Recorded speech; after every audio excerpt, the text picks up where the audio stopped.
ভিডিওটা অন করছি থানচি বাজারের শুটকি।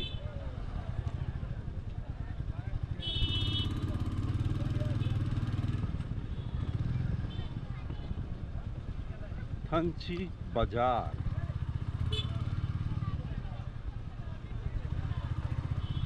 হ্যাঁ,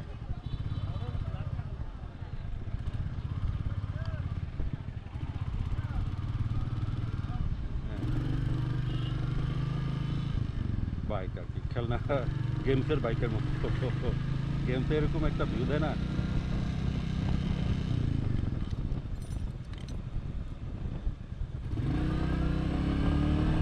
এটা তো আসলে এনফিল্ডের ক্লাসিক সিস্টেমের যে বাইকগুলো একবারে মানে ভিন্টেজ যে জিনিসটা